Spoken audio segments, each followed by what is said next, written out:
What if the secret to feeling younger at 50, 60, or even 70 years of age isn't more workouts, but getting the toxins out of your body first? And today we're going to be going into something that most of us totally overlook, and that's daily detox. Eddie, the founder of Touchstone Essentials, has been in the supplement longevity game for over 30 years. And we talk about how an insurance exam in his 20s rated him like a heavy smoker, even though he didn't smoke at all. That was a huge wake-up call that launched his mission and explains to us why most supplements on the shelf are basically the fast food of the supplement world. Some of the things he breaks down are zeolites, toxicity, greens, getting the proper fiber, the soluble and insoluble, as well as gut health. If you want to feel more energy, better sleep, and clearer thinking, this might be an episode you want to hear. Let's dive in. So I keep talking about my SKOOL community that I'm on, and I've grown into about 100 members. And I'm really trying to help out the over 40 crowd, putting a platform out there that's better than Facebook groups. I really love this SKOOL setup.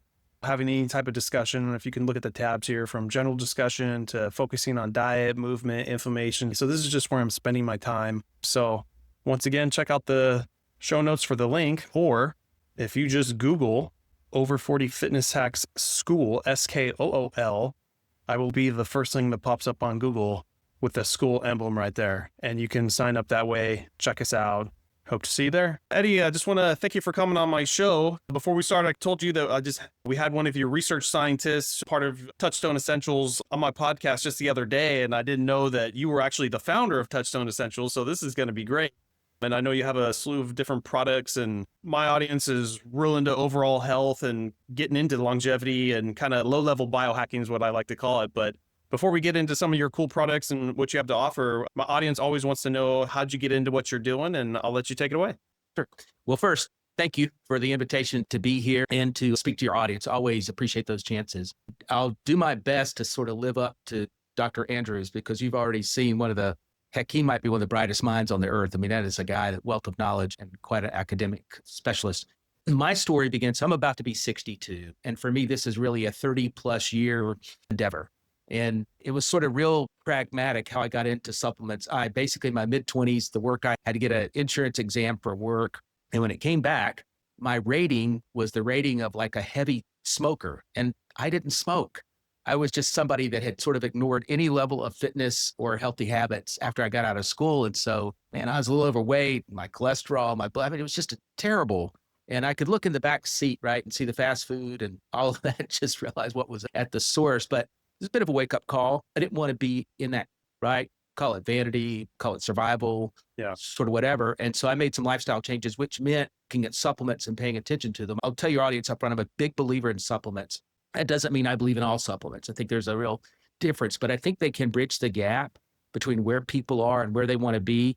It doesn't supplant having healthy habits or paying attention to diet and lifestyle. That it doesn't change any of that, but being practical about it in a modern world, fast paced, meal prep time, all that stuff is hard to come by. And so I just think there's a gap that can be bridged. That's where it comes from for me. Yeah. And so when I was doing my work, I basically realized it was a subject I really liked. I almost wished I had done it in school, right? Instead of just a business major, but I really enjoyed it. And so I found myself getting further and further involved, and eventually it became a business. And so I've been in it that long. I've probably learned as much not to do, and the things that are cautionary for me.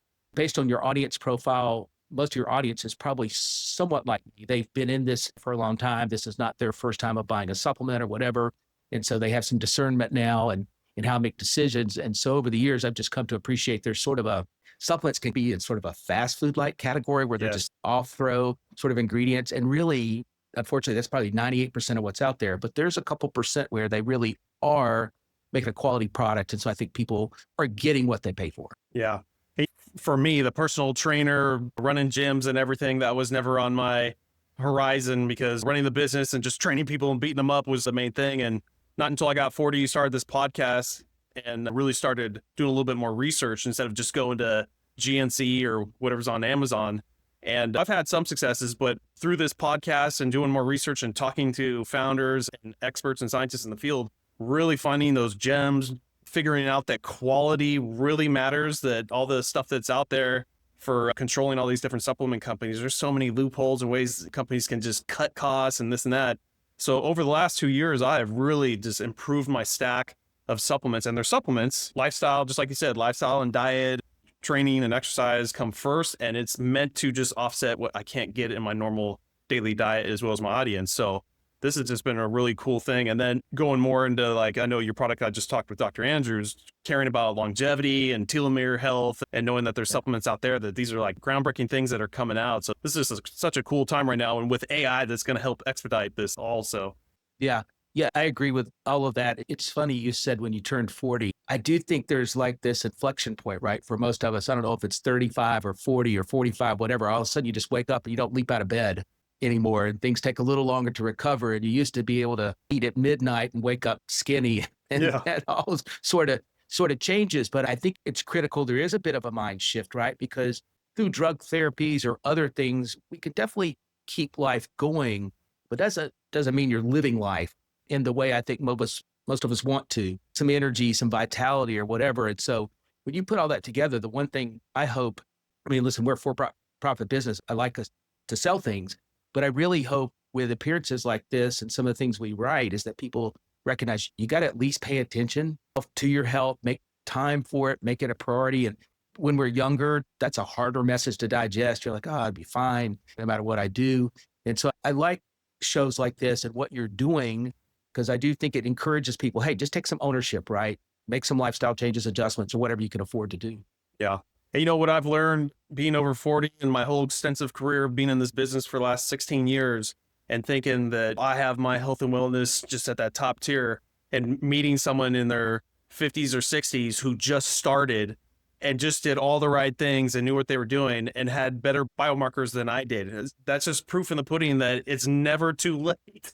And there's something you can always step up your game to get healthier. And yeah, I think that's a good message. I don't want people to think it's too late. Even you can be in your 70s, right? There's plenty of stories about people in their 70s taking on some level of movement and exercise, and this difference it winds up making, even up into the 80s, right? So Bill's wife, Molly, I don't know if she ever came up on the show. She started running in her 50s. Well, this past January, it's a combination of January and February, she completed something called the 777, which means she ran 7 marathons in 7 days on 7 continents. Wow. And in between the start and the end of it, she turned 68.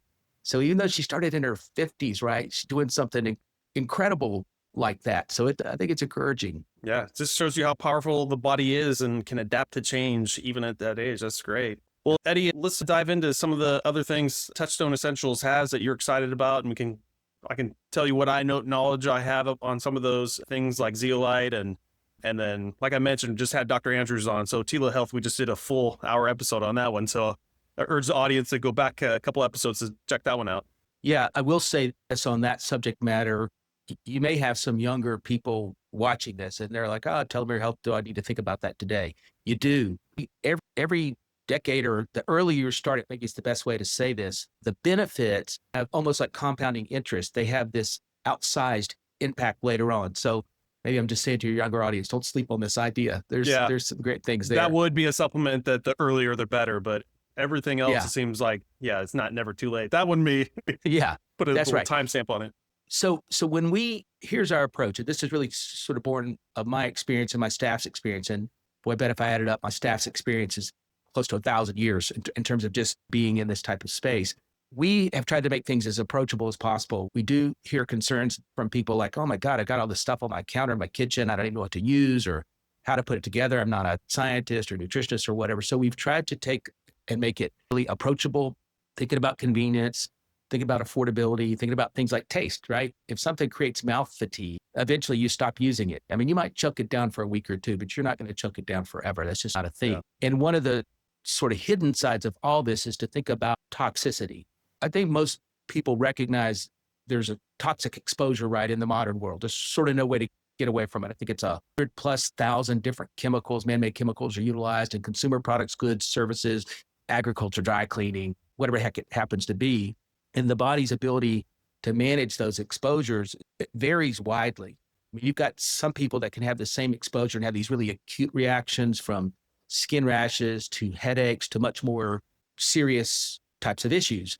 In my opinion, it's not going to get better, whether we're talking about pollution or deregulation or whatever it happens to be. And so this is one of those things where consumers really need to be aware as much as they can. I'm not saying be an expert, at least get a handle on these things in the simplest sense because there's no one else sort of advocating in this regard. And let's face it, in the modern world, you're not getting rid of conveniences. The fact that you have flame retardant materials on airplanes, well, we all want that. We don't want the dang thing to burn up. We want stain resistant carpet. You want all these dynamics, but they do introduce things to the body that we're not prepared for. They can be hormonally disruptive. You probably heard the term obesogens, right? Where chemical can make it more difficult to manage fat cells, get rid of fat cells, and being obese and managing weight. And so for us, we start because we think you got to get some bad stuff out to get the full benefits of putting the good stuff in. And so for us, not making that complicated, we work, you mentioned it, with a zeolite. We use a naturally mined zeolite. We mine it here in the United States. It has great properties out of the ground. It's already Prop 65 compliant out of the ground.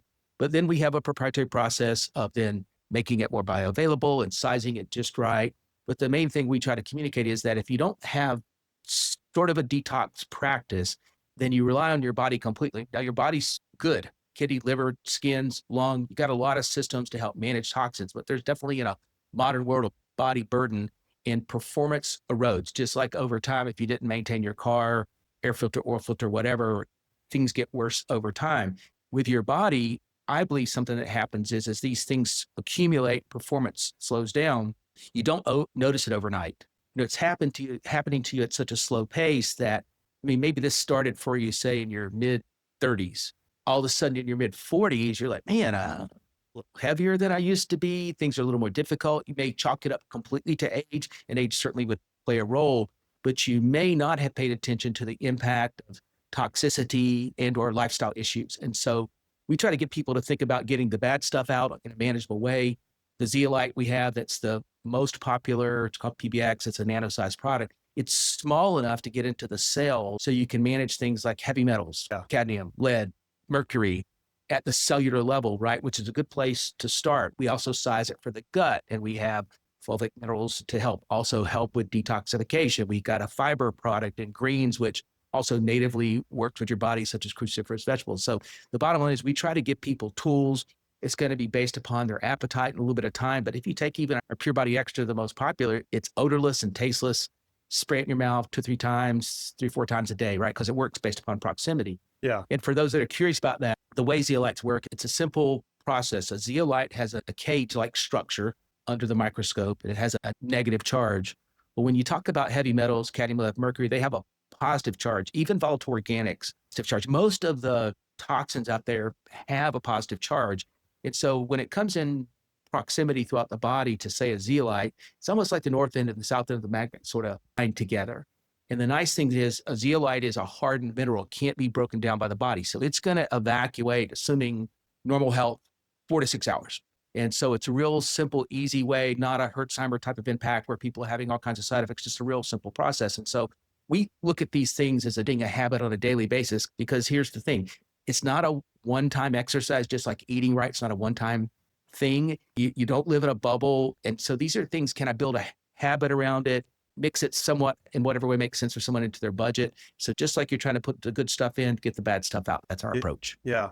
Is there testing to see like how much toxicity you have for, let's just stick with zeolite. And I imagine zeolite is mostly for metals, right? You have other products for other detoxification purposes. Can you check your blood work and see if you're even that far off to whether or not you even need to stay on something like that? Or should everyone just be on a maintenance dose of this? You could argue that everyone, at least in some way, should be doing something, right? Yeah. Even if it's just every other month or whatever happens to be. I think a daily simple exercise or regime is sort of the approach, but there's no question if you just look at sort of big picture blood work, standard things, we know as people get older, if you check their blood, if you check their tissue, if you check their bowels, let's say, for example, you check stool samples, you're going to find in almost every part of the global population glyphosate. Yeah. And people can look into details about, okay, how does that impact my body? The more conventional food you eat, the higher that count's likely to be. Well, if you increase the amount of fiber in your diet, that can help your body with that evacuation. So can greens, but specifically, things like zeolites have an advantage. They're specific to heavy metals, as you pointed out, but that charge leaps to the top of the cage. It's just not about the cation exchange. And so just like as a snowball goes down the hill and accumulates, so does a zeolite as it's sweeping through the body, plus the number of particulates, right? The number of parts per million that you can get in by using it. And so there is an overall benefit beyond just what you see with heavy metals. And for people like, well, is there research on this? Last time I checked, there's 300 plus published in English things on PubMed regarding the subject matter, from use of zeolites in humans, agriculture, animals, because zeolites have a very broad impact. They've been used to clean up dirty waterways. They've been used as a part of a concrete structure to seal off radioactive material, things like Fukushima and Chernobyl back in the day. Maybe a lot of your audience won't even remember what Chernobyl is. But the bottom line is we know a lot about them, and they enjoy grass status, or at least the mined version of clinoctolite, which is the version we use, a sheet like zeolite, enjoys grass status. So it's recognized as safe by the FDA and doesn't have a contraindication. And so, that's sort of the most simple part in that regard. And so I do think it's ongoing. People have to decide how much energy they want to invest in it. But having been a part of this, or at least working with zeolites, I've been in supplement space since the late 1980s, but have been a part of seeing people utilize zeolites since the early 2000s. You look at people that have used them 5, 10, 15 years on just a semi-regular basis, you can see it in their skin. Yeah. People don't realize the role that toxicity can play in a person's skin. Now, also, a good diet, exercise, breathing right, water plays a role as well. But I treat it the same way I do nutrition, right? It's a part of trying to optimize health. Yeah, no, I'm huge on, and not well versed in it either, but detoxing is part of, you need to put that in your foundation as well. My first experiences with detox was switching out my toothpaste, and I had this guest on my show, made a more holistic version, non-fluoride, there's pros and cons, all that kind of stuff. But one of the main ingredients that I didn't even know, it's similar to zeolite, it's bentonite clay. And so when I did a little bit of research on ChatGPT and talking to other people, seeing that they're very similar, but they do different things, but they're both done the same way, where they attach to what, like you said, positively charged toxins. Zeolite, I think, is more for the metals. I forgot what the bentonite clay did. And I saw some stuff online, these different foundations that attack different supplements for having toxic levels of, what is everyone worried about? Like mercury and lead and all that kind of stuff. And what I found, and people would interject and say, well, some of those materials, because we find this naturally, these compounds naturally in the ground, like zeolite and the clay, that sometimes they already bound to those toxins. So either way, putting them in, they're already bound. It's done. It's going to go all the way through your tract. Plus, like you mentioned, grab everything else with it. So that kind of got debunked there. And that's when I started paying attention to this. Like, oh, this is great stuff. So I can't remember all the benefits from bentonite clay, but zeolite, that's always been on my radar. So bentonite clay, you could think of more of a sweeper, right? It doesn't have the quality of the cage structure. I think it's beneficial, but the volume you've got to use for a lot of people wouldn't be appetizing. Okay. Right? They had a teaspoon, half a teaspoon of bentonite clay is a lot to sort of go through. But to your point, even arsenic, right, which is natively found in the ground, you don't want any more arsenic in your body than can possibly stand, right? I mean, that's just the way it is. So here's what we do. When we mine the product, and this is all on our site, use third-party testing. That raw material is tested, and that material is published on the shop page for the product. Then when we go through the process, we test again. So you've got a raw materials test. And with our zeolite product, the Pure Body Extra, it's just the zeolite and highly filtered water. There's no other ingredients in there. And so you've got the basic material tested before and then confirmed after, frankly, to be even cleaner, although it was already clean. Because when you go through and you flood the cage with calcium and potassium, which is a part of our process, a low affinity ingredient, and so it'll exchange in the body for bad stuff. So there's a real sort of elegance to the process. But I agree with you. If you buy zeolites in the raw from, let's say, an auction site, just whatever, eBay, whatever it happens to be, one of the challenges is it will come as a powder. I mean, and you can buy a lot of it for next to nothing. It's just simply a mined product, not tested and not treated. And so people don't realize sometimes what their exposure is. And frankly, just like the clay, a teaspoon or a tablespoon of that a day is eventually going to become unpleasant. And so we believe it's important to have these before and after tests. Frankly, for myself and my family and anybody I have a contact with, I don't want them using any supplement that hasn't been thoroughly tested, because as you alluded to earlier, the way the U.S. laws work, they can buy literally 100% of the raw materials abroad with who knows what kind of testing. And that isn't to say some places don't have good testing. Assemble it in the States and refer to it as made in America. And so consumers need to have some level of caution and discernment, right, when they're trying to figure out what to put in their body or to tell their family to put in their body. Yeah, I agree. For just detoxing in general, Zeolite and some of your other products, I imagine we'll talk about that in a second. What are some of the benefits besides pulling that toxic out of your body? Like, how long does it take to detox? Basically, is what I'm asking. Well, let's start maybe with a couple of the longer term benefits. So one, people should see the skin, particularly, just look a little clearer and more healthy. And I say that, and I've said it a couple of times, people forget sometimes. And there can be sort of this milky gray that happens with people over time. Now that speaks to the fact they probably don't have much water in their life. They probably need more exercise or to breathe heavy, because you can release a lot of toxins through your lungs.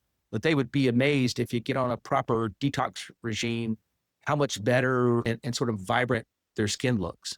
Backing up from there, people should see the quality of the sleep because toxins act like hormonal disruptors, and you need your biomechanics, the hormones in the body and things to function better, right? And we know the more toxic a person is, the more likely they are to have inflammatory issues, and inflammatory issues impact people's sleep a heck of a lot more than they realize, because oftentimes it manifests itself in joint pain and stiffness.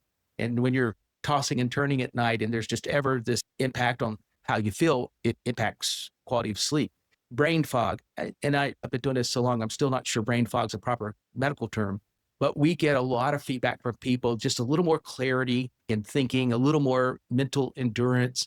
I know I need that at 62 years old, right? That's just something I pay attention to. And then I think first and foremost, right off the bat, most people see improvements in energy. And that can be pretty quickly, because the less your body's managing, just like eventually if people break free of ultra processed foods being a dominant part of their caloric intake. I mean, I don't think anybody has sort of a perfect diet. So we all go to a ball game and have some chicken wings or whatever it happens to be. But if you can break free of that, lots of people find that they feel more energetic, in part because their body's digesting more efficiently. And for most individuals, about 40% of their sort of energy consumption's coming from digesting foods. And the worse the food is, the harder it is in that system. Toxins have a similar type of function.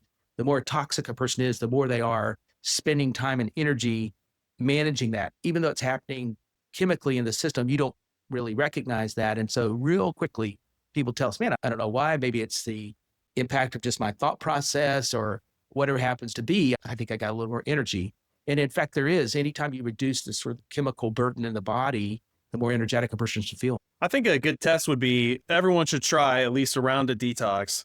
And for those who are just feeling that much better and great, that's telling you how much buildup you had in your system. You should probably stay on it a little bit longer. And for those who probably didn't feel much, they still felt great already, well, maybe you just need to cycle it every now and then. But if someone doesn't want to make it a daily, monthly habit, it definitely should be a quarterly or yearly habit to continually detox. I mean, we're all living on this planet and we see what's happening to it. You got to do something to pull this out. Oh, you do. I mean, I'm on board with that. Here's what I would tell you, what I would wish for. I'd wish for people to give things 90 days, no matter what that is they're trying. If it's a new exercise program or whatever it be, it takes the body a while to get a habit.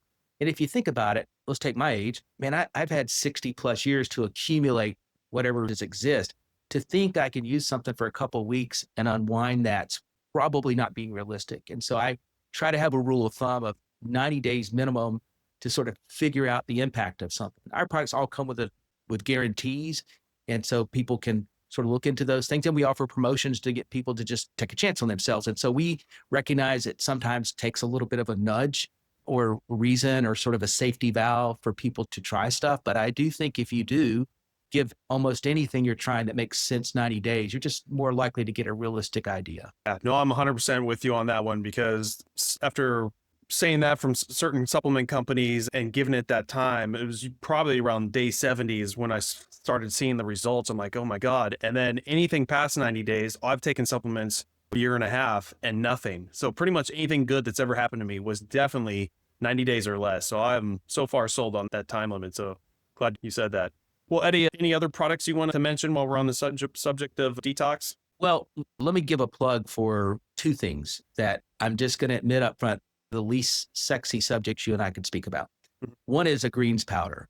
If you're not using a good greens powder, you should. I believe we have a superior product, but I recognize my bias.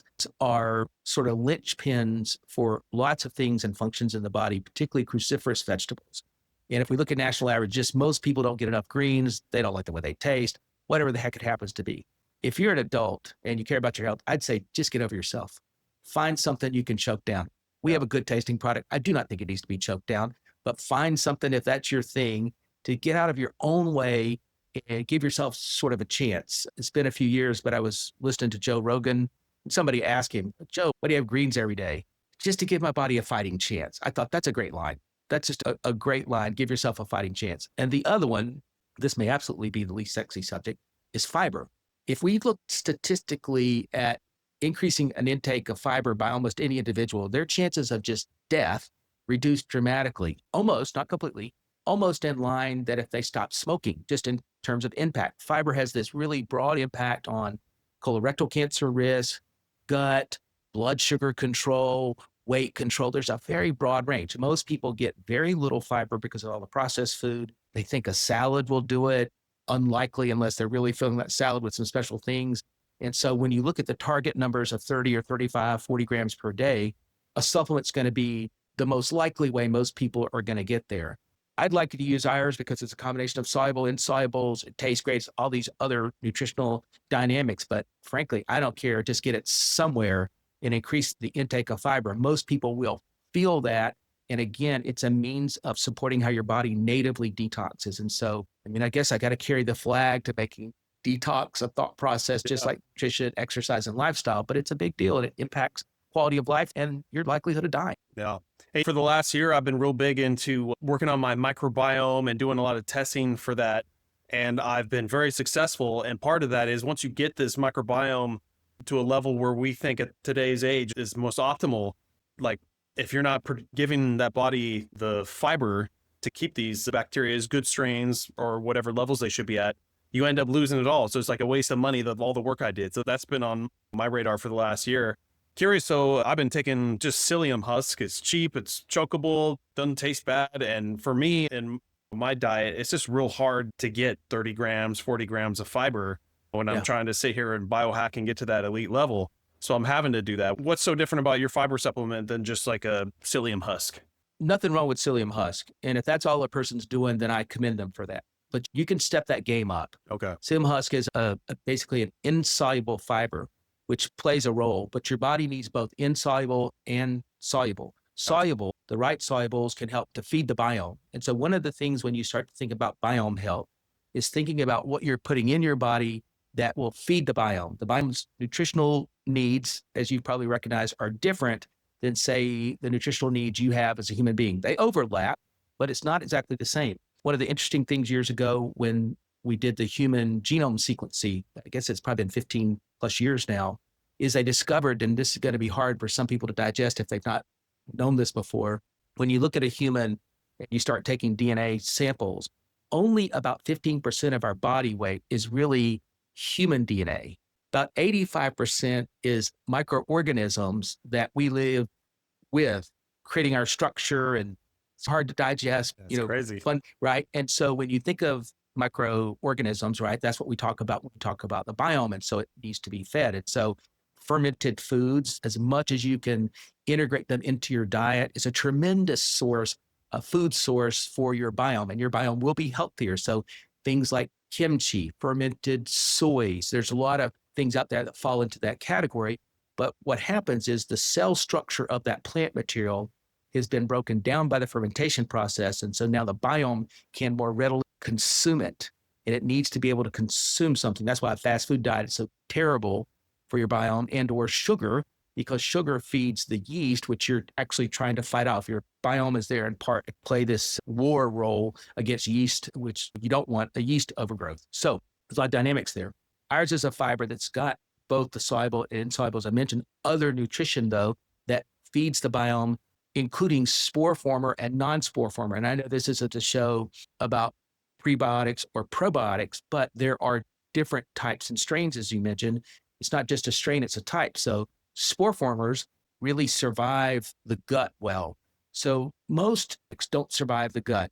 Both the change in the pH as well as the heat of the process will kill them off. That's why you take a trillion B units or whatever it happens to be. Even something like what you get from yogurt, standard yogurt with sugar in it. Unfortunately, those probiotics, which are present, they're living off the sugar. When you change their dynamic, their ability to survive the gut's going to be modest. Now, if you eat a lot of yogurt, you're definitely going to get some benefit. And I'm not saying it's zero sum, but it isn't quite the level of efficiency. Spore formers, on the other hand, go directly into the bowel and set up camp. They survive the heat and the pH. And so a sophisticated fibers has more of an exponential impact than just psyllium husk. It isn't to say it's bad, but you can go further with that idea. Yeah. That's something I've learned also the last couple of years when you're talking about quality of supplements. It's also the quality of these delivery systems. There's a reason why certain formulations are made to target what part of the digestive tract the company is trying to get to, versus we all want to try to eat natural foods as much as we can, and that's a good start. But the quality of natural foods from farming practices are not the great. All the toxicity in our lives have bogged us down more than counterparts centuries ago, right? To where we really care about it. And now we do care about delivery systems. And that's great that you mentioned that. And for people who are worried about spending too much on supplements, I mean, pick the right ones that work for you and your budget. But know that when you buy a supplement that's targeted like that, it's a lot less expensive than barrels of kimchi that I doubt anyone's eating, or whatever other products to get that same level. So I think that's great. Talking about budget and spending, I understand that. I mean, people have to make choices, and the current economy's shaky in some places. So let's just recognize that. But I also think if you got one body and you got to live it out in that one body, I mean, maybe there's some future science that we get something different, but right now that's what we got. You've seen plenty of people, I imagine, in their 70s or even in their 60s or sometimes even their 50s, that their habits put them in a body now that is just tough. Even if they're mentally there, right? They got to live with that body. And so think of it investing somewhat. Yeah. You know, we do a lot of things for pleasure, spend $4 or $5, $6, whatever it is on lattes or whatever it happens to be. Can you just set aside $3, $4, $5, $6 a day for just what you're putting in your body from that standpoint, particularly if you're not going to be able to do it with food because you just don't have time? I mean, I really do want people to think about in their health. They're not just spending money on a supplement. So like any investor, buy a quality investment. Yeah. So it's just a good, solid reason to make sure you know what you're doing. Yeah. And that would be cool with the future of AI and medical advances in nutrition, and that maybe someone who isn't that healthy makes it and starts reversing everything. Why play that gamble? I'm doing the same gamble thinking maybe it's 50, 100 years out. I got to make sure I can last as long as I can for those advancements. So why take the risk? Just start now. So, and it's not even, I mean, listen, the quality of health, I'll bet for yourself, right? When you started to really get dialed in on this stuff, you probably felt better than you did the year before. Oh, yeah. Like there's no reason that our vitality, right? How we go through the day, how we are to our partner, how we are to our kids, if we have kids, or our colleagues, whatever that happens to be, even from a romantic standpoint, right? We can preserve that longer than we think. And I would argue that the satisfaction, fulfillment, and happiness of all that is well worth the time, right? I know it's not everybody's gig, but it's not just longevity to me, it's the quality of the journey. Yep, exactly. Well, Eddie, anything else you want to put out there before we get into how to get in contact with you and your company? I know we're going to create a link, a little offer for the audience for some of your products, and I appreciate that. But any other direction you want to send my audience to? Yeah, a couple of things. And let me say it about the link. So we'll make sure you guys have in the show notes a link with some discount opportunities. I think as much as $50 off in some cases for first-time users and buyers, just a token of appreciation. And those discounts do not circumvent the guarantee. There's still the guarantee. And I think we've got 60,000+ five-star reviews. So we're good people working hard to do good things. And so we hope you'll give that a chance in terms of your habits. I try to encourage people anytime I'm on here or show, it's good to be skeptical. It's important to be skeptical in today's world, whether it's clickbait, whatever the hell it is, people selling a miracle in a can. We are not selling miracles in a can. This stuff is just really rooted and grounded in real science, and nothing happens overnight. You got to have some patience with yourself and really figure out an investment of time and energy. I want everybody on here to think about, what can I do from a lifestyle standpoint? Can I get a little more movement? That makes sense. Can I manage my stress better? What can you do to get a little bit better sleep? What can you do to trade some sodas, energy drinks for water? And then if you can make the time, energy, to add some supplements, it's a great idea. They certainly can play a role. The biggest thing I'm trying to say, the overarching message is invest in yourself. Just do it. I would strongly say that you're worth it. I didn't even know you, but I just believe in human beings. And whoever's listening, give yourself a chance, man. Invest in yourself. Yeah, no, that's great. That's the funny thing too. And the beauty of, for me, podcasting and being able to talk to the founders, ask my questions, get a feel of their character and their passion for their company. All the companies that are just pushing products, not a single one of them are putting a message out there. There's no time, and they're just throwing more money at ad spend and that kind of stuff, just working the system. So this is what I've noticed in the podcasting world, that you're getting the people who are trying to make an actual change and they want to put their message out there. So that's been my experience so far. So I appreciate you, Eddie, and companies like yours and what you're doing. So yeah, Brad, thank you. Yeah, thank you for the chance to be here.